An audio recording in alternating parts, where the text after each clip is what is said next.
Thank you. Hi, everybody, and hope all of you are having a nice time and feeling great. And yeah, welcome to this edition of Total Chaos 2019. I am really happy to be here with you. And gosh, I'm really nervous.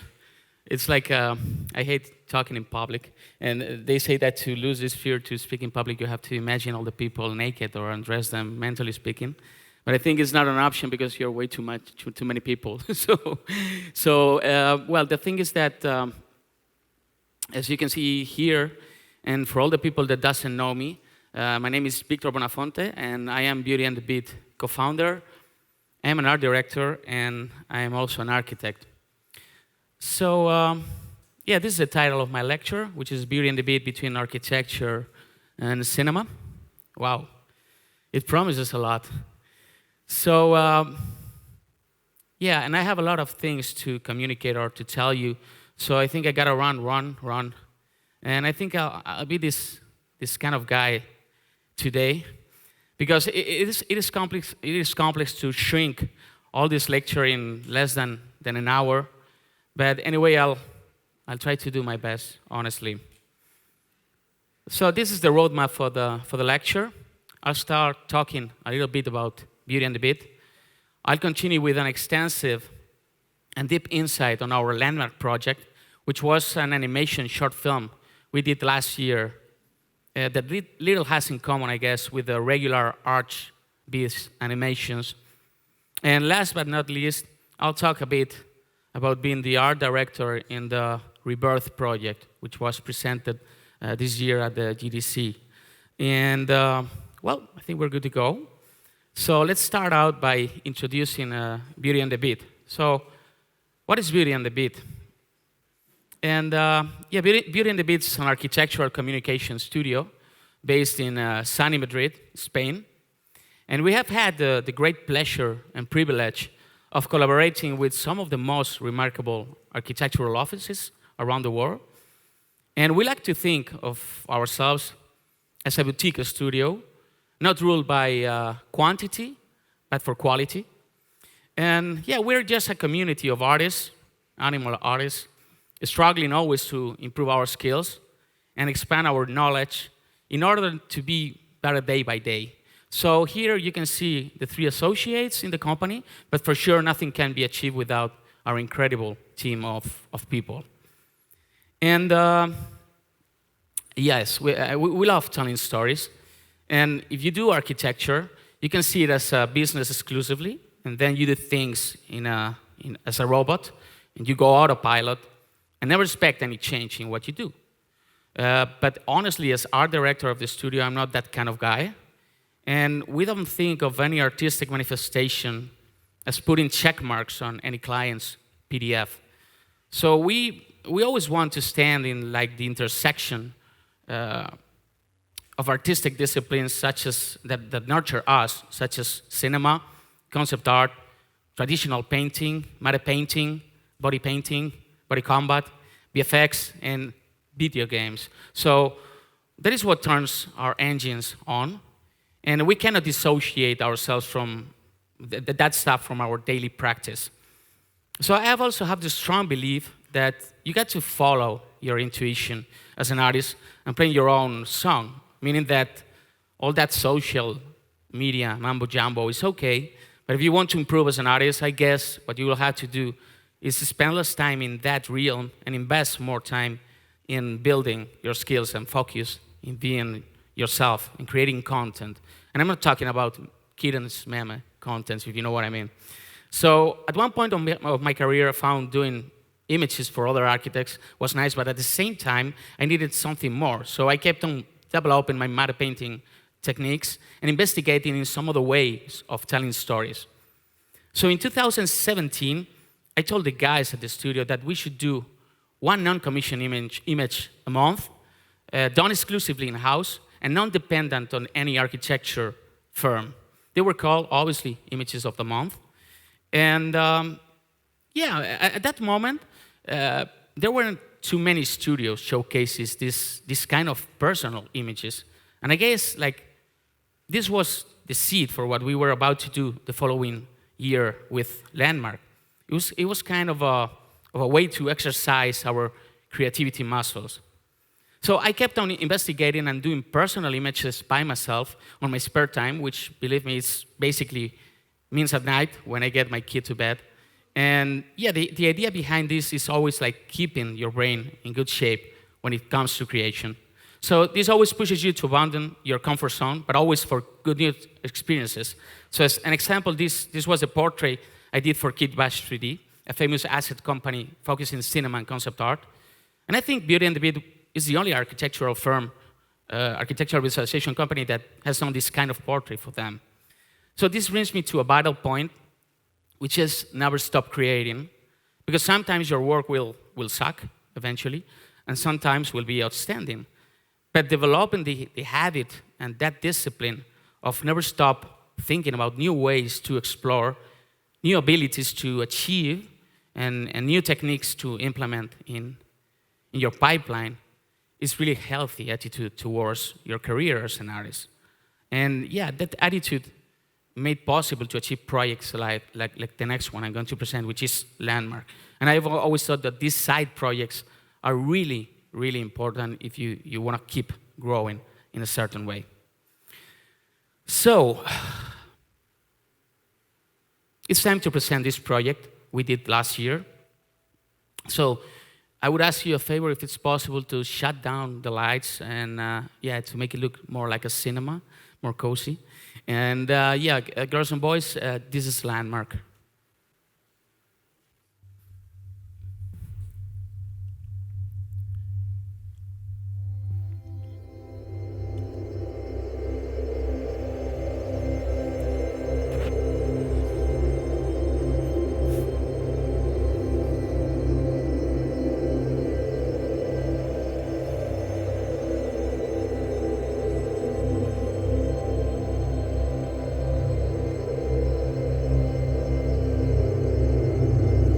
Voicemail number 30. Gosh, I'm freezing my balls out here.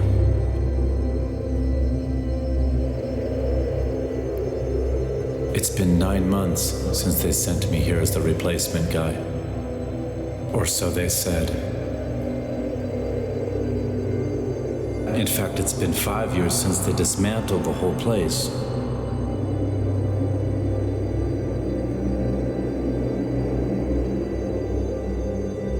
Every day is exactly the same.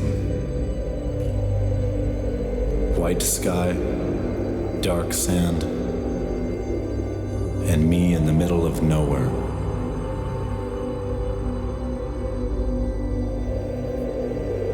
Sometimes I feel like that lost soul in that 70s Kubrick movie about a hotel. Jack whatever.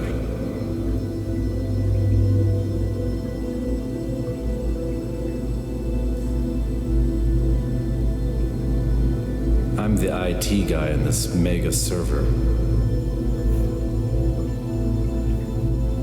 Kind of a one-man army.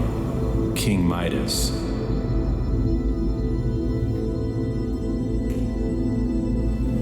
I've managed to make this house a home in my own way.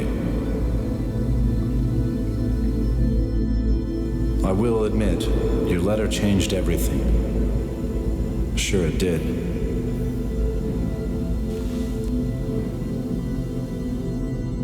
It is said that everybody has some point of inflection in their lives, a moment of clarity in the haze.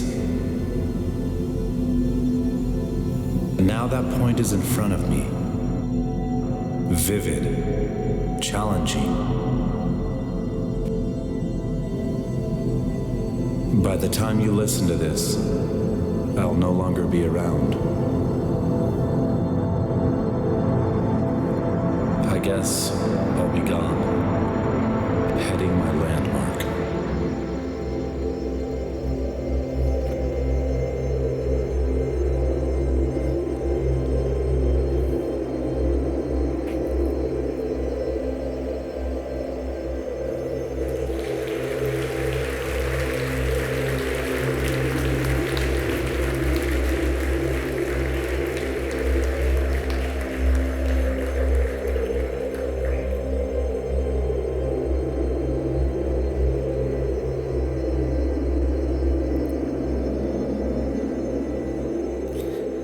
Yeah, so guys, thanks a lot.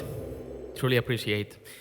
In fact, this is the biggest screen I've seen this movie in, so it's like really special to me.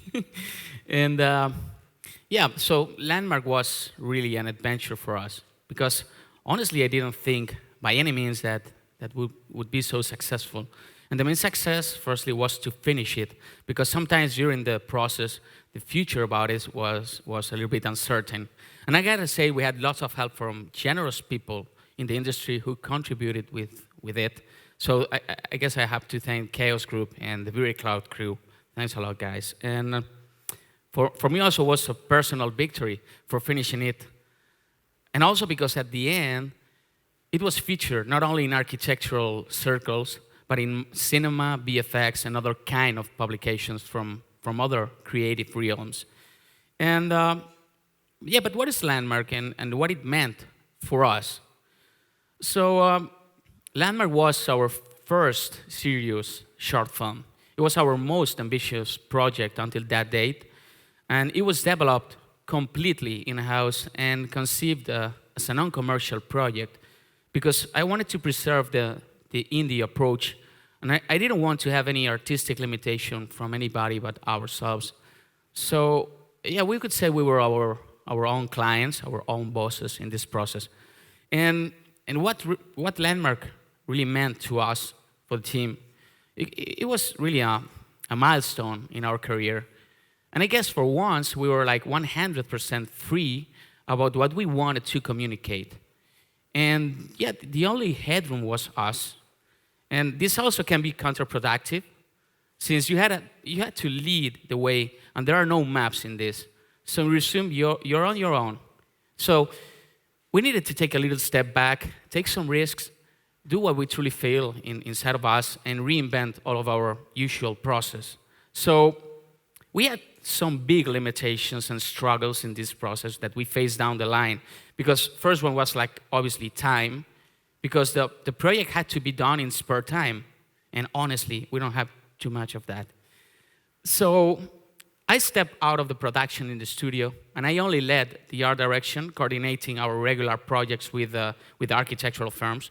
So I dedicated 8 months to direct, make the production of the film, and learning new techniques and programs and making like a master in VFX at that time. So it was a really stressy year. And we also had to minimize the inversion on the projects since it was non-commercial and non-commissioned project. And I also had to coordinate, and the most difficult part, I had to coordinate and keep motivated a team to work in something that was done exclusively for the pure joy of doing it. And it was a matter of proposing this idea and having the guts to finish what we started.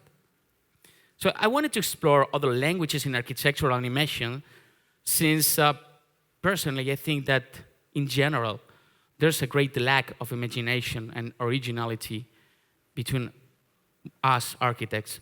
And most of the times the final product is vacuum and is sterile.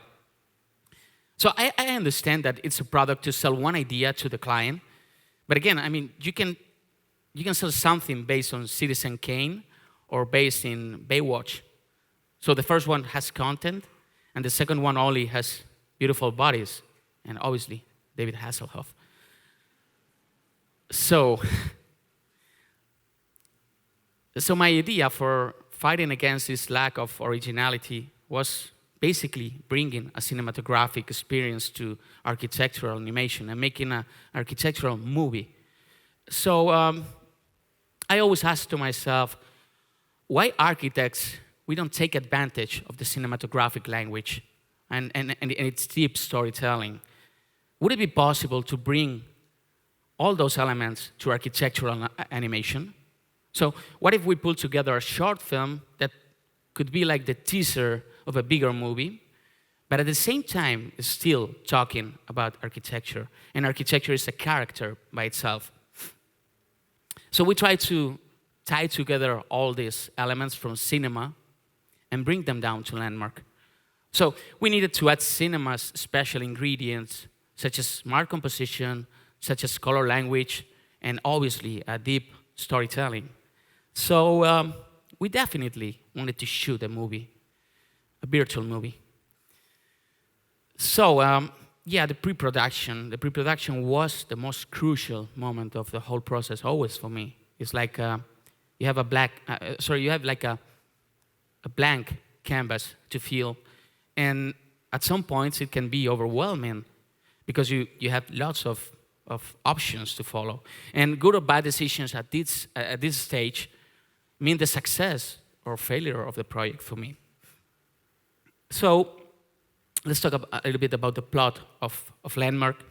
And Landmark is like a kind of a matryoshka. Matryoshka, I don't know if it's well pronounced in Russian, but it's this kind of Russian dolls. And it's like kind of a Russian doll story. It's about several realities living at the same place. So it speaks about the chameleonic side of architecture and how it adapts to users and how users define this adaptation. So it can swap its program from a big auditorium to a giant mega server to a private living room if needed. So we can find different architectonic worlds based on the society adopting them. So Landmark is also the story of an environment and describes the impossibility of separating that architecture from a specific time and a specific place. So an additional fact is that we tell the story from the perspective of the character that lives there, but in a transient way, which is the IT guy. So basically, Landmark is the story of a departure that has like three main characters that are architecture, landscape, and the IT guy himself. So yeah, I guess everything started, as always, with a storyboard, a really rough storyboard. And I started doodling some first sketches at a plane flight. I had some time for me, and they are terribly bad-looking drawings because I'm not a professional storyboarder or drawer.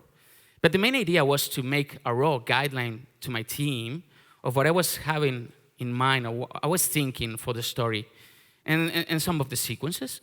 So I wasn't too interested at that time in execution, but to express the ideas clearly to my team. And once settled some quick and dirty first sketches, I developed them a bit further. And this time I included several details about mood, about camera movements, about storyline nuances, etc. And though it's still really rough and schematic, as you can see, I think it served its purpose, which was having like the first approach to the film, to the story. And nevertheless, lots of these little drawings were really close to the final result as an abstraction. So, in fact, some of them were nearly direct translation in a simplified way, which brings me to the point I was discussing previously. And it's like, the better you do your pre-production, the better the result will be in the end. Yeah, and another vital part of the process was the pre-visualization. So, yeah, we elaborated a really undetailed previs that showed all our ideas for the film. So we presented what was a really super crude architecture model in order to have some notion of the scale and how that would integrate with the environment we were thinking of. So what you're seeing here is like a swap A/B between the original first previs and the final cut, obviously at double speed for demonstrating purposes. And it is really important part of the process since, again, all the success or failure of the project resides here for me. So previs was invaluable since it triggered a lot of ideas inside us that were implemented on later phases of the production. And also music is muted at this part of the presentation, but it was there from the very first moment. Because I can think of thousands of movies that use sound design and music in his favor. So I see it as another element of the overall design of the movie. So when we contemplated previses, we tried to see the film as a whole, meaning that some individual shots, which worked perfectly nice and were real sexy, in the end they were deleted for a better and more homogeneous edit. And at what point of some of the previous iterations, we had the feeling that the idea was nailed, so we knew perfectly that the rest was just a question of production and refining details and adding layers of detailing. So I think you can say the previous worked really well when the leap between capture, the viewport capture, and the final shot feels pretty natural in a way. So yeah, let's jump into the production of the film. And let's talk a little bit about the architecture design process. So architecture was a main character of the movie, as I said. So we needed to design something according to what we wanted to showcase. So we started investigating in some rough shapes. We wanted something imposing, something edgy. And we were really or heavily inspired by 50s brutalism, and really essentialist in terms of shape, and also with a really big scale. So we wanted to avoid friendly common architecture, which is what we normally do all days, and we wanted to go towards a more threatening proposal, something like more dared and provocative, and something more like a fortress lost in the wild and a smashing piece of architecture. So supposedly this was like a convention hall, an old convention hall, that with the pass of time was turned into a giant mega server of some company or whatever. So by far, this was the hardest part of the process for us, because even nearly all of us, we are architects at the studio. Normally, we are used to be served with architecture on the client side. So the problem right now was that we were our own clients. So again, we had an empty canvas to fill. So we had so many options available that at the end of the day was really overwhelming. So we made several brainstorming sessions with architectural references that they served us to discard several proposals that, although they looked really nice and sexy, in the end they didn't fit in the whole picture.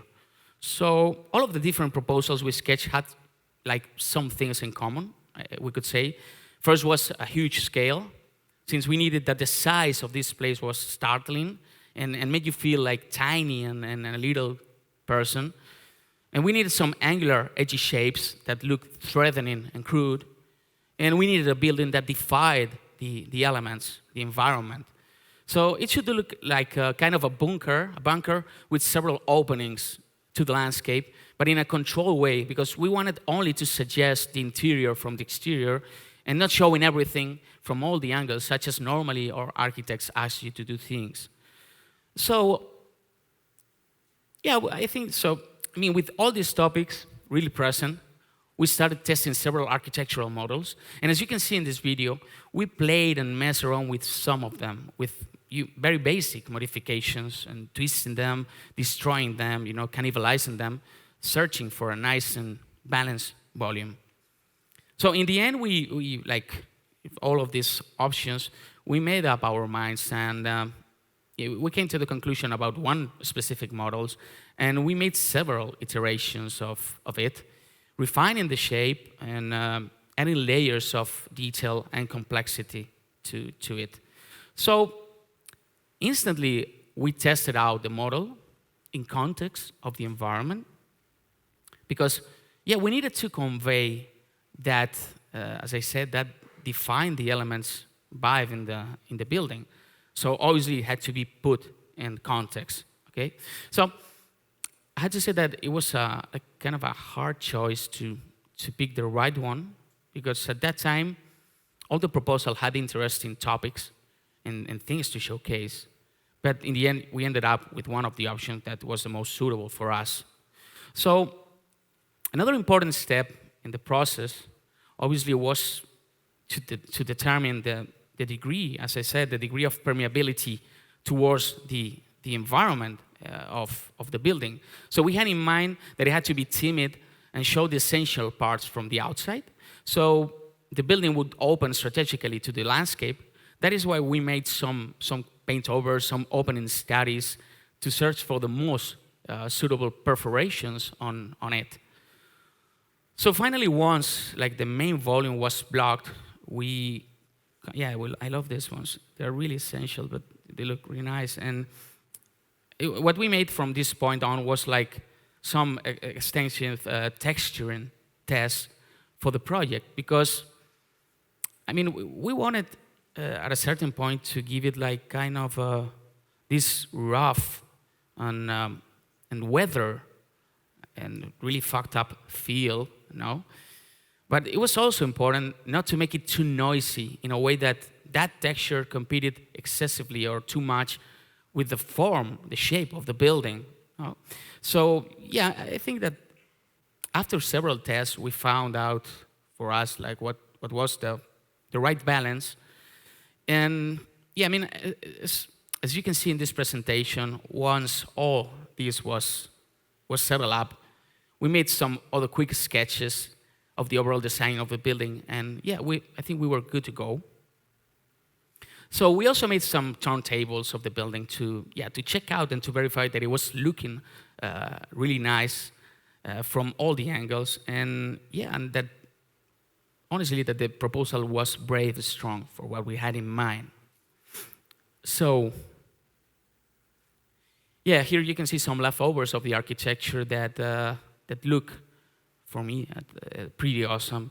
And as I said, this one was of the most challenging task we have had in our career so far. But we can say that we were happy and we were satisfied at that point with it. So yeah, let's talk a bit about the environment design in the movie. And the environment was really crucial for this. Because in fact, as I said, it was another main character on its own. And we made lots of research, and we wanted to avoid too sci-fi material which look like a distant planet. I mean, we still wanted to make it look attached to the Earth. So we needed to emphasize the sense of scale. And it had to be a really extensive landscape with transmitted isolation and eeriness. And I imagined something rocky and sharp, edgy, something deserted. And really in tune with the building design. So it was, at that time, I was also thinking about the color palette, since I wanted something really neutral in color. Because due to the design, the building was going to be light gray, because it was concrete. So I needed something not too colorful, just with little accents sometimes here and there. So taking all these design principles together led us to a place on Earth that can, transmit those sensations and this concept. And it was definitely Iceland. So we thought that a volcanic environment for the ground would help us because it would add dramatic mood and that sense of unpolished nature. So we would have a neutral color palette merging together the darks on the ground, the grays on the building, and we found the perfect whites for the color palette in the volcanic smokes from the fumaroles that came from the ground. So afterwards, we added the perfect color accents with the mountains, since these mountains are really kind of mossy. They don't have trees, so they fit perfectly with what we had in mind. And also, we were really keen about the idea of the buildings surrounded and embraced by mountains. So you never had a clear, long view of the horizon. So ultimately, we had to think about the atmospheric quality and the lighting in the entire film. So we wanted the weather to keep solid in the entire story. So we refused to present several lighting conditions, and having an overcast weather would reinforce the sense of solitude and melancholy, while it would guarantee a solid color palette. So yeah, depending on the scale of the shot and the amount of environment to show, we decided to solve sequences in different ways. So for the long distance shots, it seemed convenient to do something closer to cinema. So as we didn't have time to replicate everything in pure 3D, we had to trick the eye with the help of some matte painting techniques and reprojecting those matte elements over basic geometry to give like that sensation of a nice parallax. And yeah, this proved to be way quicker for us at the end of the day, because the result was pretty convincing, since all was based on photographs, actual photographs of the site. So it is not a question of doing everything in CG, but to give the smartest solution to problems in less time. So I gotta say that the projection of the elements was over really, really basic geometry, since this type of organic shapes with some deformation planes here and there. I mean, the result was credible, even if it looks really crappy right, in this kind of breakdown.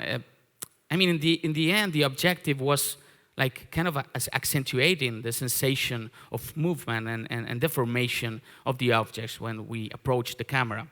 And also a good thing about this is, as they were just plain with some plain texture material over it, the rendering was super quick. So once all those renders were done, I mean, lots of improvements were applied in post-production with a nice amount of, obviously, atmospheric effects. And yeah, for the close shots that involve animation of the environment, we had an awesome support in photogrammetry. So the Quixel team supported us with their nice Megascans library, which obviously sped up our workflow in a certain way because, yeah, this kind of scenes were really created really fast, in a really fast way. And you can pull out, easily compose a nice scene really fast, and the workflow is pretty, drag and drop, and you only need just some minor little tweaks afterwards. So generally, this allowed us to spend less time on the technical realm of the work and spend much more time on the artistic side of it. So it's really important, I think, in any artistic job to use your right hemisphere of the brain, because if not, everything can be perfectly controlled and tidy, but in the end, it's so less. So it was crucial for the production's sake to define a strategy to follow with the shots and decide which ones would be pure CG and which ones would be like constructed by cards and projections. And as always, it is a matter of, I guess, using your brain. So yeah, here you can see some of the asset turntables we recreated for the environmental part of the project. And honestly, it's nothing too crazy, I guess. But in the end, it was really effective for us for all the process. And yeah, talking a little bit about the assets of the project. Assets were a really important part of the interior shots because the fact was that, I mean, we were not planning to make thousands of them because we didn't have time, but we needed that the ones that were used, or we want them to be really, really special, and that they really helped out define those interior spaces.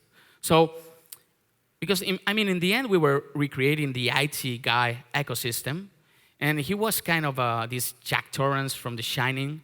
So in order not to get too crazy in that place, he reconverts this giant mega server in his own place. So that led us to some thematic spaces for him, and the idea was never seeing him. So those assets and belongings had to tell his story and define the character. So hence, the need to work deeper on the assets and that they could talk and perspire about him. So as in the rest of the film, we didn't want something completely conventional. So we had to elaborate some dedicated assets for this. And for me, the rule of thumb was not to implement any conventional 3D block that we are used to do in architectural visualization with this Alvar Aalto furniture or whatever. We needed something more special. So we also, I think that, we also wanted, and we added that the extra touch of griminess and weathered material look and feel with the help of this with the substance painter, because it's really cool, this tool, because you can change the appearance of the materials with lots of awesome brushes to add this extra detail in a really easy and funny way. And it's really fun to work with this program. So, our target here was to make this experience as cinematographic as possible. And obviously, in real life, things are normally stained, whether oxidized and they're not so polished anymore. So, we love playing with this program. It's so freaking awesome. So, we also consider a nice twist to this story to include like lots of lots of Easter eggs of pop and rock culture film, of culture, sorry, in the film. So, because it's something we cannot separate ourselves from our regular work and life, we have all those references always present in our lives. So, yeah, I think we made lots of this insane amount of reference to other movies, other, video games, other past experiences from all of us. So, again, constructing several turntables of the assets helped us a lot. It was a powerful tool to check out if they were working and looking good in the production or not. And yeah, as I mentioned about Easter eggs, for example, this one is really more than evident. It portrays my love for David Bowie and Radiohead, and also movies like Alien. I think you remember this kind of birdie thing that it's in the Nostromo spaceship. So we had to model something like it was really easy, but it was really cool to have it there.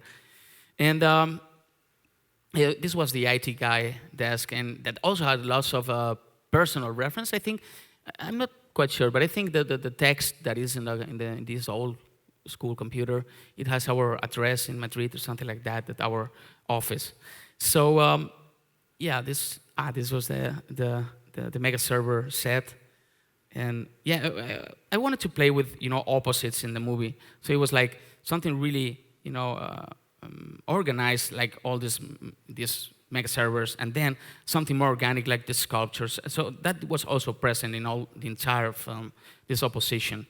So yeah, and this one was the exterior set for the tent that this guy pretended to have at one exterior terrace. So in the end, it was like putting a little bit of extra love in all the details of the film.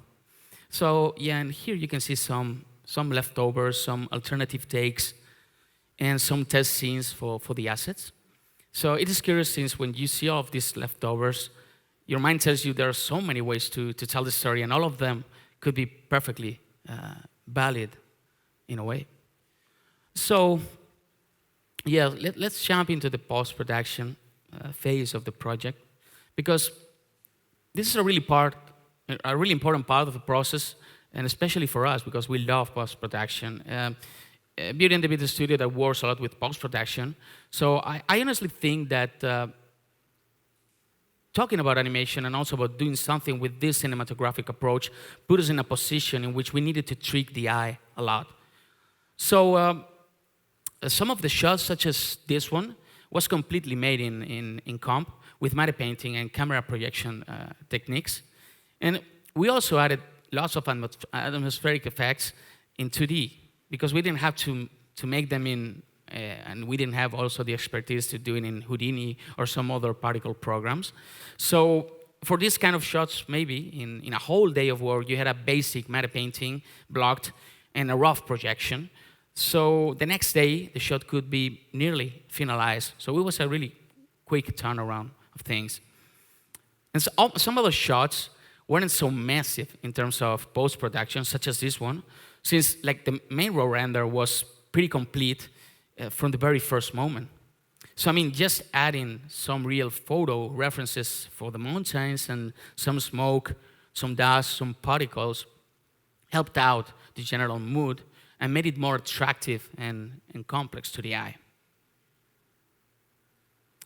This is one of my personal favorites, since I learned a lot from this scene, technically speaking, because I think it was one of the first projection I did, and I still feel it's really awesome shot, because basically I redid this shot several times, because each time I finish it, I felt there were things to improve, such as giving more three-dimensional effect to the foreground rock, or adding little rocks and debris that made the big volcanic surface ground not so dull, but with some little noise that gave several scales to it.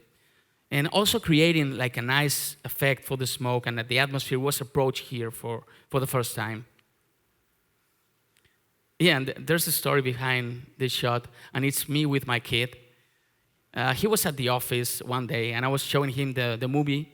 So as a big Star Wars fan, both of us, he told me, "Hey, Daddy, this scene could be far better with the Millennium Falcon on it, and not this boring building." So I said, yeah, that would be cool. And I always take my promises with my kid really seriously. And I was really stressed at that time because I was in some parts of the process. I was editing, color grading, finalizing some shots. But I had to do this. And it drew a big smile on his face. So also it drew a big smile on mine. And any ILM people in the audience? Please never mind. So in this presentation, you can see the several steps in the production of the film, from clay render to the raw render, and the comp phase, and finally the color grading for the film. So obviously, all the phases in the production add complexity and visual depth and elaboration. So we prefer the raw renders with pretty flat in terms of effects. We didn't want any defocus or any aerial perspective, because that was treated in post, because post is meant for that. So you can solve lots of time and provides you with more flexibility and also the possibility of changing things much faster. So in the post phase, we made normally a first color correction, but afterwards it was graded in the final edit of the video.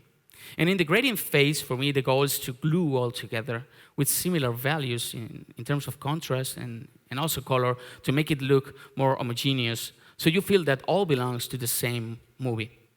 And I mean, I normally don't like lots since it is like brushes in post-production. They are made by artists who use them according to their specific needs. So, I mean, you can expect that putting a lot that is called Great Hotel Budapest is going to make your thing look like a Wes Anderson film. So for grading, we think it's better to use your sensibility and trust your eyes. So you find a nice color balance in the darks, in the mids, and the highlights. So it's freaking awesome to see in this breakdown video in 2-3 minutes what was like the work of 7 months time. I think it's really odd.